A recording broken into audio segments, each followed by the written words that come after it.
नमस्कार, बहुत स्वागत है आपका देश न्यूज में और मैं हूं आपके साथ मनीष कुमार। आप देख रहे हैं हमारा खास कार्यक्रम चक्कर राजनीति का।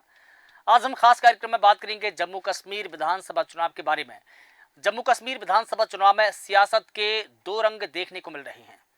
कई चुनौतीपूर्ण सीटों पर बड़ी संख्या में युवा और नए चेहरे नजर आ रहे हैं। दूसरी तरफ विरासत को बचाने के लिए कईयों को सुरक्षित और गढ़वाली सीटों पर उतारा गया है। 10 बरस बाद हो रहे चुनाव का खुमार वकीलों पर भी चढ़ा है। 16 वकील अपना लिबास काले से सफेद करने के लिए मैदान में है, चुनावी मैदान में है। कई पार्टियां परिवारवाद की बेड़ियों को काटकर बदलाव के रास्ते पर चल पड़ी है, तो कुछ कुनबे की सियासी डोर बेटे बेटियों को थमाने में लगी हुई है। ये रंग देखने को मिल रहे हैं जम्मू कश्मीर के विधानसभा चुनाव में। जम्मू कश्मीर में पहले चरण की नामांकन की सूची में युवा चेहरों की बहार है। 24 सीटों पर पार्टियों को टिकट से 20 चेहरे नए दिखाई दे रहे हैं। इतने ही निर्दलीय उम्मीदवार हैं। इनमें से 25 वर्ष की मीनाक्षी सबसे कम उम्र की युवा प्रत्याशी है जो चुनावी मैदान में है। बसपा ने इन्हें भद्रवाह विधानसभा से प्रत्याशी बनाया है, उम्मीदवार बनाया है। पीएम की युवा चेहरों को आगे लाने की अपील के बाद कई राजनीतिक दलों को युवा चेहरे आगे लाने पर मजबूर होना पड़ा है। कम से कम प्रधानमंत्री मोदी की अपील ही सही, युवा चेहरे राजनीति में आ तो रहे हैं। न केवल बीजेपी बल्कि नेशनल कॉन्फ्रेंस, पीपुल्स डेमोक्रेटिक पार्टी पीडीपी और कांग्रेस समेत कई क्षेत्रीय दलों ने युवा चेहरों को प्राथमिकता दी है। बीजेपी ने किश्तवाड़ सीट पर पुराने चेहरों को बदलकर युवा शगुन परिहार को उम्मीदवार के रूप में उतारा है। तो ये यहाँ के चुनावी समीकरण है जो युवा शक्ति के हाथ में जा रहे हैं। जम्मू कश्मीर विधानसभा चुनाव 2024 के पहले चरण में 24 विधानसभा सीटों में से होने वाले मतदान के लिए कुल 219 उम्मीदवार चुनावी मैदान में हैं। शुक्रवार को नाम वापस लेने की अंतिम तारीख थी जो निकल चुकी है। आखिरी दिन 25 उम्मीदवारों ने अपना नामांकन पत्र वापस लिया है, यानी कि वो चुनावी मैदान से हटे हैं। जम्मू कश्मीर के 7 जिलों की 24 विधानसभा सीटों के लिए कुल 280 नामांकन पत्र दाखिल किए गए थे। इन विधानसभा सीट के लिए 18 सितंबर को मतदान होना है। हालांकि जांच के बाद में 36 उम्मीदवारों ने नामांकन खारिज कर दिए गए हैं। शुक्रवार को 25 उम्मीदवारों ने अपने नामांकन वापस लिए हैं, जिनमें से 219 अब चुनावी मैदान में ही रह चुके हैं। अब इन 25 उम्मीदवारों में से 5 कश्मीर संभाग के हैं और 20 जो है जम्मू संभाग से है। पहले चरण के चुनाव में पंपोर विधानसभा सीट पर सबसे ज्यादा 14 उम्मीदवारों के बीच में चुनावी मुकाबला है, जबकि श्री गुफबारा बिजबेहरा विधानसभा क्षेत्र में सबसे कम 3 उम्मीदवार चुनावी मैदान में इस बार दिखाई दे रहे हैं। लेकिन इसी बीच में अब हम ये भी बात कर लेते हैं कि किस पार्टी ने कितने उम्मीदवारों की सूची जारी की है पहले चरण के लिए, क्योंकि पहला चरण की जो वोटिंग है आप सभी जानते हैं कि 18 सितंबर को होने वाली है। बीजेपी की सबसे पहले बात कर लेते हैं। बीजेपी के 15 उम्मीदवारों की सूची फिलहाल जारी हुई है। 26 अगस्त को भारतीय जनता पार्टी ने आगामी जम्मू कश्मीर विधानसभा चुनाव के लिए 15 उम्मीदवारों की पहली सूची जारी की थी। हालांकि इससे पहले पार्टी ने 44 उम्मीदवारों को चुनावी मैदान में उतारा था, लेकिन इसे कुछ ही देर बाद वापस ले लिया गया। बाद में अपडेटेड सूची जारी की गई जिसमें 15 उम्मीदवारों के नाम का ऐलान था। लिस्ट के मुताबिक अरशद भट्ट राजपुरा से चुनाव लड़ेंगे, जावेद अहमद कादरी शोपिया से चुनाव लड़ेंगे, जबकि मोहम्मद रफीक वानी अनंतनाग पश्चिम से चुनावी मैदान में उतरे हैं। बीजेपी ने उतारा है सैयद वजाहत अनंतनाग से चुनावी मैदान में है। इसके अलावा सुश्री शगुन परिहार जिसका जिक्र मैंने पहले किया, उनको किश्तवाड़ से, और अजय सिंह राणा डोडा से चुनावी मैदान में है, यहां से वो चुनाव लड़ेंगे। इसके अलावा कांग्रेस ने भी 9 उम्मीदवार चुनावी मैदान में उतारे हैं। भाई कांग्रेस की बात कर ली जाए, जम्मू कश्मीर में कांग्रेस ने 3 चरण में होने वाले विधानसभा चुनाव के लिए 9 उम्मीदवारों की पहली सूची जारी की थी। इसमें पार्टी महासचिव गुलाम अहमद मीर को डोरू से और प्रदेश इकाई के पूर्व प्रमुख विकार रसूल वानी को बनिहाल से चुनावी मैदान में उतारा गया है। कांग्रेस ने यह सूची सहयोगी नेशनल कॉन्फ्रेंस के साथ सीट बंटवारे पर समझौता होने के बाद जारी की है। और इसके अलावा नेशनल कॉन्फ्रेंस और कांग्रेस ने जम्मू कश्मीर विधानसभा चुनाव में 51 और 32 सीटों पर चुनाव लड़ने पर सहमति जताई है। 51 और 32 का मतलब आप ये समझिए कि नेशनल कॉन्फ्रेंस जो है 51 सीटों पर चुनाव लड़ रही है। इसके अलावा कांग्रेस पार्टी 32 सीटों पर, दोनों पार्टियों में 51 और 32 का अलायंस है, यानी कि गठबंधन है। इसके अलावा नेशनल कॉन्फ्रेंस की ही अगर बात कर लें तो नेशनल कॉन्फ्रेंस ने फिलहाल 18 उम्मीदवार चुनावी मैदान में उतार दिए हैं। सूची उनकी जारी हुई है। वहीं जम्मू कश्मीर विधानसभा चुनाव के लिए नेशनल कॉन्फ्रेंस ने 18 उम्मीदवारों की पहली सूची जारी की है। सेवानिवृत्त न्यायमूर्ति हुसैन मसूदी पंपोर से, मोहम्मद खलील बंद पुलवामा से, अब्दुल मजीद लारमी अनंतनाग पश्चिम से चुनावी मैदान में, खालिद नजीब सोहरवर्दी डोडा से चुनाव लड़ रहे हैं। बता दें कि जम्मू कश्मीर में नेशनल कॉन्फ्रेंस और कांग्रेस क्रमशः 51 और 32, जैसा कि मैंने आपको पहले भी बताया कि 51-32 सीटों पर चुनाव लड़ रही है। नेशनल कॉन्फ्रेंस के अध्यक्ष फारूक अब्दुल्ला के आवास पर लंबी बातचीत के बाद संयुक्त संवाददाता सम्मेलन हुआ, यानी कि प्रेस कॉन्फ्रेंस हुई, जिसमें घोषणा की गई कि गठबंधन साझेदार मार्क्सवादी कांग्रेस पार्टी यानी माकपा और जम्मू कश्मीर नेशनल पैंथर्स की जो पार्टी है एक एक सीट पर चुनाव लड़ेगी, यानी कि इन पार्टियों को भी एक एक सीट दी गई है, यानी कि ये भी अलायंस में शामिल है। इसके अलावा 5 सीटों पर दोस्ताना मुकाबला होगा, यानी कि वहां जो भी जीतेगा अलायंस रहेगा। पांच सीट ऐसी है जहां पर नेशनल कॉन्फ्रेंस भी लड़ेगी और कांग्रेस पार्टी भी लड़ेगी। दोस्ताना यहां पर मुकाबला होगा, जो भी जीते सीट गठबंधन के खाते में ही जाएगी। इसका मतलब समझिए दोस्ताना मुकाबला ऐसे होगा। इसके अलावा अब आम आदमी पार्टी की बात कर ली जाए तो आम आदमी पार्टी ने भी अपने 7 उम्मीदवार चुनावी मैदान में उतार दिए हैं। उधर आम आदमी पार्टी ने जम्मू कश्मीर विधानसभा चुनाव में 2024 के लिए उम्मीदवारों की पहली सूची जारी की। आम आदमी पार्टी ने अपनी पहली लिस्ट में 7 सीटों के लिए उम्मीदवारों की घोषणा की है। आम आदमी पार्टी ने पुलवामा से फयाज अहमद सोफी, राजपुरा से मुदस्सिर हसन और देवसर से शेख फिदा हुसैन को मैदान में उतारा है। मोहसिन शफकत मीर को डुरू, महराज दीन मालिक को डोडा से, इसके अलावा यासीर शफी मट्टो को डोडा पश्चिम और मुजफ्फर से अजमत मीर को बनिहाल से टिकट दिया है। ये चुनावी मैदान में उतारा है। आपको ये भी बता दूं कि 3 स्टेज में यहाँ के असेंबली इलेक्शन होने हैं, यानी कि 3 चरणों में विधानसभा के चुनाव होने हैं। केंद्र शासित प्रदेश जम्मू कश्मीर की 90 सदस्यीय विधानसभा सीट के लिए 18 और 25 सितंबर और 1 अक्टूबर को 3 चरणों में मतदान होगा, यानी कि पहले चरण की जो वोटिंग है 18 सितंबर को होगी, दूसरे चरण की वोटिंग जो है 25 सितंबर को होगी। 1 अक्टूबर को तीसरे और अंतिम दौर का मतदान होगा। मतगणना 4 अक्टूबर यानी कि काउंटिंग 4 अक्टूबर को होगी। 2014 में हुए पिछले विधानसभा चुनावों में जम्मू कश्मीर के पूर्ण राज्य रहते हुए बीजेपी ने 25 सीटें जीती थी। बीजेपी खासकर अपने गढ़ जम्मू क्षेत्र में कांग्रेस की चुनौती का सामना करने के लिए हर संभव प्रयास कर रही है। कांग्रेस ने नेशनल कॉन्फ्रेंस के साथ में गठबंधन किया है, जैसा कि मैंने पहले भी आपको बताया।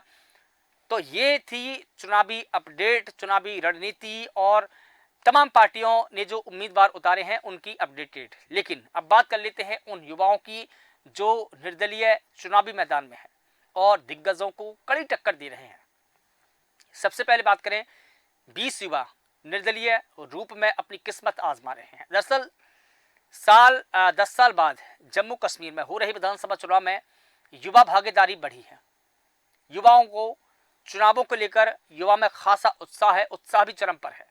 पहले चरण में बड़ी संख्या में युवाओं ने नामांकन कर चुनावी मैदान में हुंकार भरी है। सबसे कम आयु की उम्मीदवार मीनाक्षी भगत ने भद्रवाह विधानसभा से बसपा की टिकट से ताल ठोकी है। पहले चरण के चुनाव में राष्ट्रीय और क्षेत्रीय सियासी दलों ने युवाओं पर अधिक भरोसा जताया है। 20 साल के करीब युवा ऐसे भी हैं जो निर्दलीय रूप में चुनावी मैदान में उतरे हैं। इस बार के चुनाव में युवा जमे जमाए चेहरों को कड़ी टक्कर देने की तैयारियों में है। जैसा कि मैंने आपको पहले बताया कि जिनका रसूख है चुनावी दौर का, जिनका रसूख है पारिवारिक तौर पर, जिनका रसूख है आर्थिक तौर पर, इन तमाम लोगों को, इन तमाम चेहरों को ये युवा कड़ी टक्कर देने की तैयारी में है, यानी कि टक्कर दे रहे हैं। इससे कई सीटों पर मुकाबले बड़े दिलचस्प होने की संभावना है। अब इल्तिजा मुफ्ती, जिनकी उम्र 37 बरस है, उनका विधानसभा क्षेत्र है बिजबिहाड़ा और उनकी पार्टी है पीडीपी। पीडीपी ने 37 वर्षीय इल्तिजा मुफ्ती को बिजबिहाड़ा विधानसभा सीट से चुनावी उम्मीदवार बनाया है। इल्तिजा मुफ्ती महबूबा मुफ्ती की बेटी हैं, पीडीपी में युवा नेता हैं और मीडिया सलाहकार भी हैं। इस सीट से उनकी मां महबूबा मुफ्ती और नाना मुफ्ती मोहम्मद ने अपना सियासी सफर शुरू किया था। इल्तिजा एक्स और फेसबुक पर, ये जो सोशल मीडिया है, प्लेटफॉर्म है, इन पर सर्वाधिक सक्रिय नजर आ रही हैं। सोशल मीडिया अकाउंट एक्स पर उनके फॉलोअर 9,945 है। उन्होंने अंतर्राष्ट्रीय संबंधों पर स्नातक की पढ़ाई की है। तो ये इल्तिजा मुफ्ती का करियर है, उनकी पढ़ाई है। बात करें दूसरे उम्मीदवार की, वहीद पर्रा, इनकी उम्र है 39 बरस, विधानसभा क्षेत्र है पुलवामा और पार्टी है पीडीपी। पीडीपी ने पुलवामा से 39 वर्ष के वहीद पर्रा को चुनावी मैदान में उतारा है। पर्रा इससे पहले श्रीनगर संसदीय सीट से चुनाव लड़ चुके हैं। कांग्रेस प्रत्याशी से हार उन्हें मिली और पीडीपी ने अब उन्हें विधानसभा चुनाव में फिर से मौका दिया है। वहीद पर्रा सोशल मीडिया पर काफी सक्रिय है और तेज तर्रार वक्ता भी है। सोशल मीडिया एक्स पर उनके 32,200 फॉलोवर हैं, जबकि फेसबुक पर 65,000 से अधिक फॉलोवर हैं। उन्होंने अंतर्राष्ट्रीय संबंधों पर स्नातक की पढ़ाई की है। दूसरे उम्मीदवार की बात करूंगा, शगुन परिहार, जिनका जिक्र मैंने दोबारा पहले भी किया है। उनकी उम्र महज 29 बरस है, विधानसभा क्षेत्र किश्तवाड़ है और पार्टी बीजेपी यानी कि भारतीय जनता पार्टी। बीजेपी ने पहले चरण की 25 सीटों में से शामिल किश्तवाड़ विधानसभा सीट से युवा चेहरे को मौका दिया है। किश्तवाड़ से 29 साल की शगुन परिहार को उम्मीदवार बनाया है। वह किश्तवाड़ में आतंकियों की गोली के शिकार हुए अनिल परिहार के परिवार के सदस्य हैं। शगुन ने साल 2012 में कक्षा 12वीं की परीक्षा पास की। साल 2017 में इलेक्ट्रिकल इंजीनियरिंग में बीटेक किया और 2021 में पावर सिस्टम में एमटेक उन्होंने किया है, यानी कि वेल एजुकेटेड उम्मीदवार है।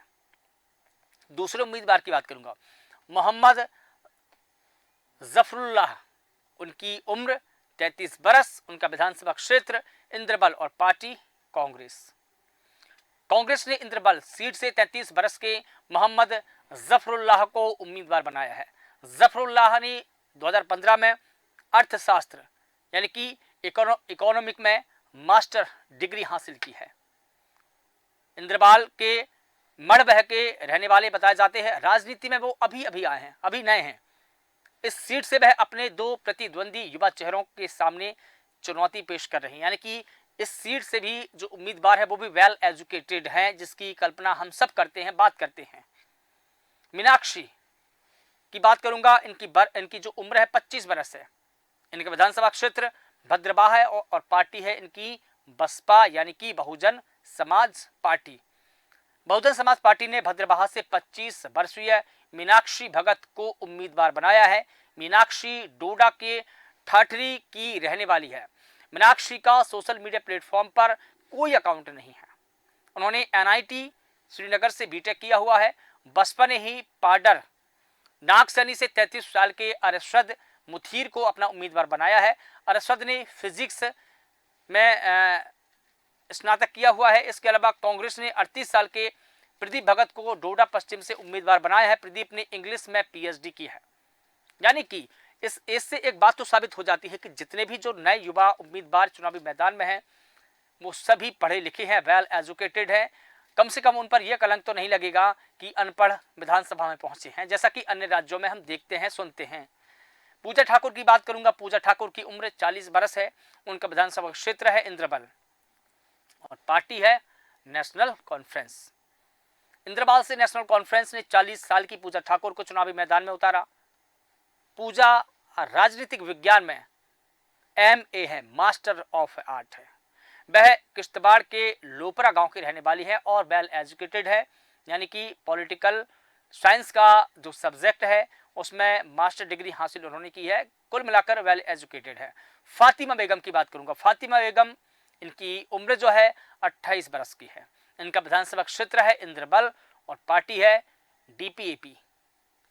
इंद्रबल सीट से डेमोक्रेटिक प्रोग्रेसिव आजाद पार्टी ने 28 बरस की फातिमा बेगम पर विश्वास जताया। उन्होंने उनको उम्मीदवार बनाया। फातिमा की जो उच्चतम शिक्षा है 12वीं है, यानी कक्षा 12वीं तक फातिमा पढ़ी है, लेकिन इसके बावजूद भी वो टक्कर दे रही हैं। तो ये तमाम उम्मीदवार जो थे वेल एजुकेटेड है और इस बार असेंबली इलेक्शन में उन घरानों को, राजघरानों को, सियासी दलों को टक्कर दे रहे हैं जो बरसों से जमे जमाए हैं। जम्मू कश्मीर के चुनावी मैदान में उतरने वाली पहली महिला कश्मीरी पंडित जो डेजी रैना है वो बनी है। क्या दर्ज कर पाएंगी वो जीत, क्या उनको जीत हासिल हो पाएंगी? क्योंकि उन पर बात करना बहुत ज़रूरी हो जाता है। क्यों हो जाता है? क्योंकि वो चुनावी मैदान में उतरने वाली पहली कश्मीरी पंडित है। 3 दशकों में पहली बार कश्मीर में एक महिला कश्मीरी पंडित इलेक्शन में उतरी है, यानी कि चुनाव लड़ने जा रही हैं। Daisy Raina Republican Party of India Athawale यानी कि आरपीआई के टिकट पर पुलवामा से चुनाव लड़ रही हैं, जो कभी हिजबुल मुजाहिदीन के आतंकवादियों का गढ़ हुआ करता था। उनके चुनाव में उतरने से परिदृश्य में काफ़ी बदलाव हुआ है और एक पूरा परिदृश्य की जो झलक है वो कुछ और ही हो चली है। रैना उन 9 महिला उम्मीदवारों में शामिल है जो आगामी विधानसभा चुनावों में अपनी किस्मत आजमाएंगी। उनके अनुसार साल 2019 के बाद माहौल में शांति बनी रही, जिससे उनके वापस लौटने और राजपुरा निर्वाचन क्षेत्र में चुनाव लड़ने का रास्ता कुल मिलाकर साफ हुआ है। इसके अलावा जम्मू कश्मीर में विधानसभा चुनाव के पहले चरण में 9 महिला उम्मीदवार चुनावी मैदान में है। मैदान में 9 महिला उम्मीदवारों में से 5 कश्मीर संभाग से हैं, जबकि 4 जम्मू संभाग से चुनाव लड़ रही हैं। जम्मू कश्मीर में 1 दशक के अंतराल के बाद 18 सितंबर 2024 को चुनाव होने वाले, जैसा कि आपको मैंने पहले बताया है। लेकिन अब ये भी जानना जरूरी हो जाता है कि पुलवामा में किस किस पार्टी का दबदबा है। और पुलवामा बहुत ही सेंसिटिव इलाका, आपको पता होगा कि पिछली दफा पुलवामा में आतंकी हमला हुआ, हमारे जवान शहीद हुए थे, तो वहां किस पार्टी का दबदबा है। पुलवामा विधानसभा निर्वाचन क्षेत्र जम्मू और कश्मीर विधानसभा के 90 निर्वाचन क्षेत्रों में से एक है। इसे निर्वाचन क्षेत्र 34 के तौर पर भी क्रमांकित किया गया है, नामांकित किया गया है, और यह अनंतनाग लोकसभा निर्वाचन क्षेत्र का भी हिस्सा है।